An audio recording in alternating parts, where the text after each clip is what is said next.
gentlemen, may I have your attention, please? When we leave this area in a moment, be sure to take along all your belongings, including your imagination. Our mission to Mars takes place sometime in the future when a sightseeing trip to the Red Planet is an everyday adventure. When you enter, please use all 3 aisles. Keep your group together and move as far toward the end as you can.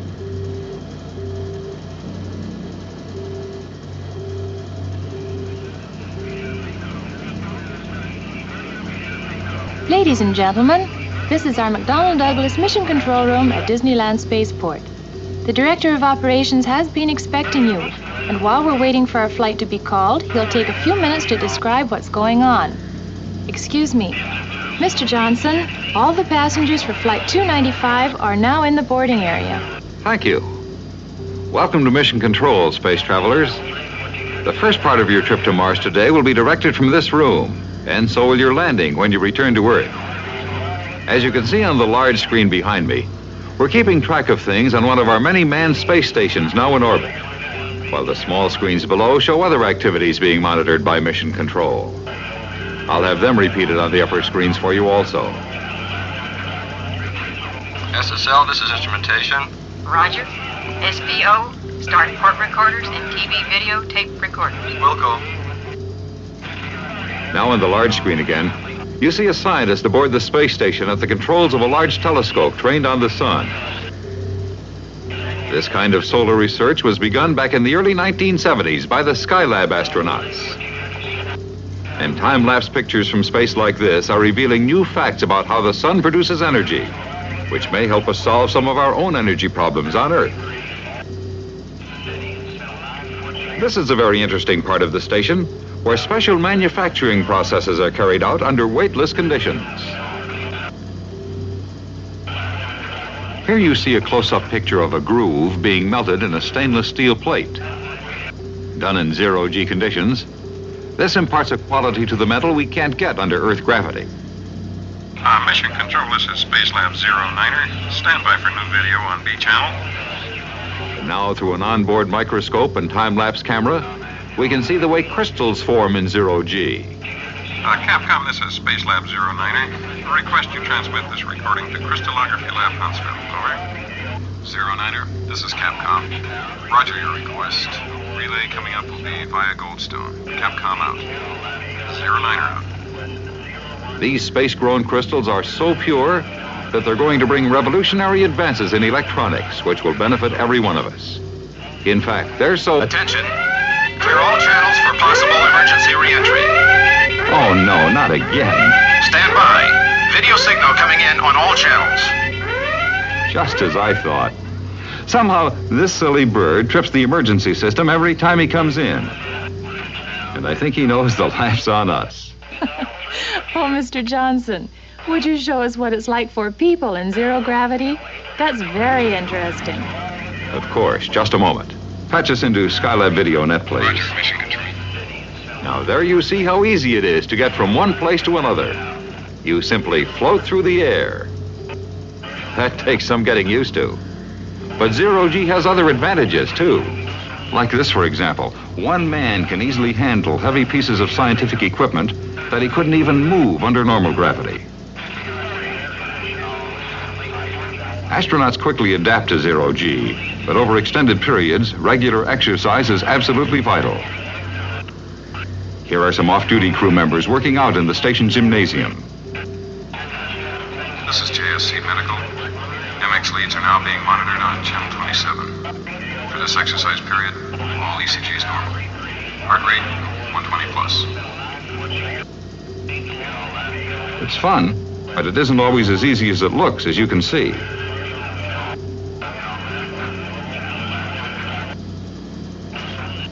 With a little practice, though, you can do tricks that would make a circus acrobat turn green with envy. All personnel switch to channel number 2 for status check. Port communication status is go. Instrumentation. Instrumentation, go. Propulsion. Disneyland Flight 295 to Mars is now ready for boarding at gate number 3. Go. SPO. Go. Now on the large monitor, you can see your spacecraft waiting on the launch pad. Countdown is in progress and all systems are go. Have a good flight. Thank you, Mr. Johnson. Ladies and gentlemen, please follow me to the boarding gate.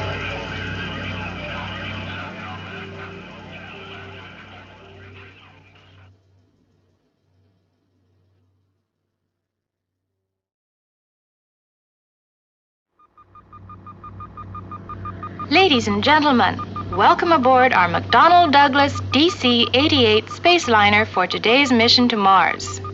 The captain has asked that you remain in your seats at all times, and please, no smoking. Attention, please. Folks, this is Third Officer Collins speaking. I'm your tour guide today, and I'll be telling you about what's going on during the trip. Right now, we're on final countdown, and you can watch our liftoff on the lower screen in your cabin. I'll speak to you again after we're in space. Mission Control, this is Mars 295, ready for departure. 295, roger. Countdown is go at T-minus 5, 4, 3, 2, 1. Ignition.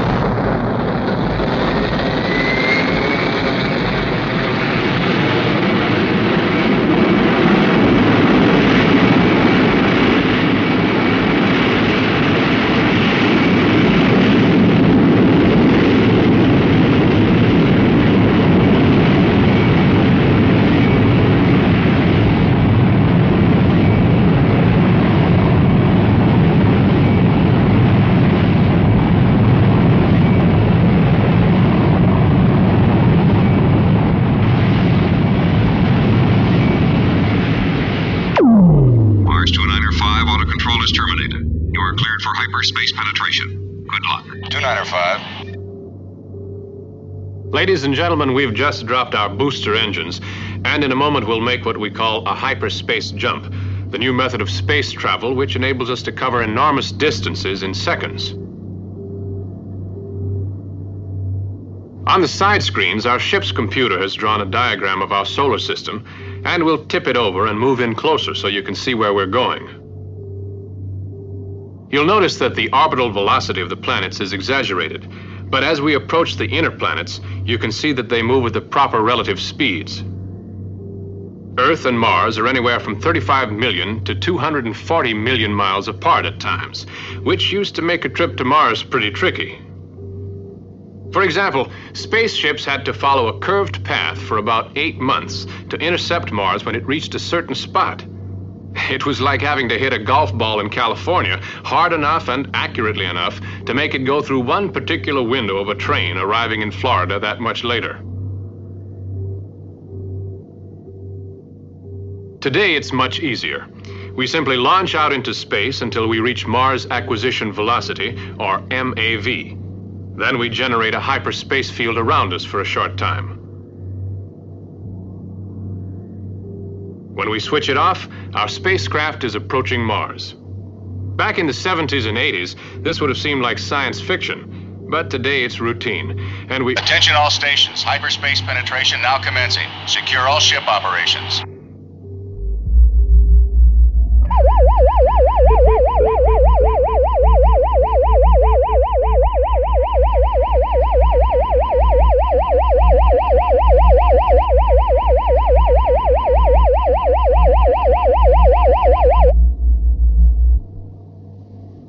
Stations, we are now in normal space mode.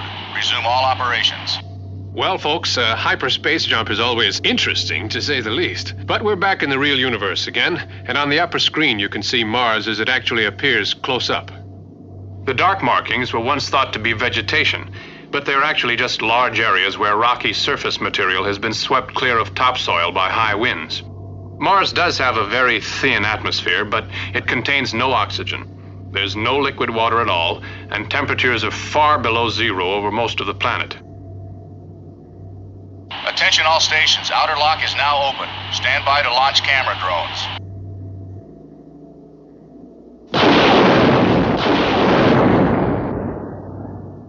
Those small unmanned rocket ships you see leaving us will shortly be sending back television pictures as they fly near the surface, but we'll continue our view from orbit also. Through telescopic lenses, Mars looks even more barren, and there's definitely no sign of it being inhabited. As we know now, Some things once thought to exist on Mars turned out to be only illusions, such as the famous Martian canals. But it does have some natural features that are almost as amazing. For example, this gigantic rift in Mars' surface called Mariner Valley. It's over 3,000 miles long, 10 times bigger than the Grand Canyon back home. And for a planet that's only half the size of Earth, that's pretty impressive. This superimposed outline of the United States will give you an idea of its size. Here's a closer view of the section of the rift one of our camera craft is approaching. In a few seconds, we'll have the picture it's sending back, so watch the side screens, please. There's the picture. Our camera ship is down in the rift now. Seen this close, it looks quite Earth-like, but it's hard to get the scale of things. The wall there is almost 4 miles high, and the floor is about 50 miles across at this point. Even those branch canyons you see are 6 or 7 miles wide and go back as much as 100 miles from the main rift. This is no little canal by any means. On the upper screen, we're switching to what is literally the high point of Mars, Olympus Mons, the biggest volcano in the whole universe, as far as we know now. It's 370 miles wide at the base and over 75,000 feet high at the top. 2.5 times more than Mount Everest, the highest point on Earth. Now on the side screens is the picture from our other ship as it approaches the top of the cone. In just a moment, it'll drop down into the caldera, and you can see how big it really is. On Earth, the largest calderas are up to 10 miles across, but that's 40 miles to the opposite rim. Olympus appears to be extinct now, but just imagine what it was like when that entire area was a sea of boiling lava. Scientists estimate it was... Just a moment, please. Spacecom, we show a loss of signal on remote 2. Impact count is rising. Ladies and gentlemen, our camera ship has been knocked out of control by a shower of meteoritic particles. We may encounter the same conditions and... Spacecom, this is Operation. We have damage to primary ACS. Emergency. Stand by for space warp. Ladies and gentlemen, we're returning to Earth immediately. Be prepared for another space jump.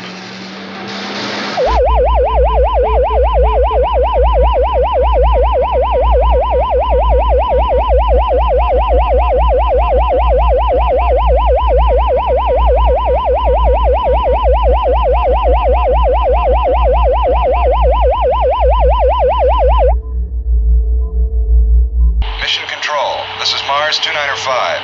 We are terminating emergency space warp. Are we cleared straight in? 295, this is Mission Control. Affirmative, your last transmission. You are priority 1 for descent. Auto control is locked on, and we are counting to retro fire. 295. Ladies and gentlemen, as you can see, we'll be on the ground soon. Everything's all right now, but that was a close call. Actually, the chances are 1,000,000 to 1 against meeting another emergency like that, so please fly with us another time. There's a lot more to see on Mars. Now, please stand by for touchdown.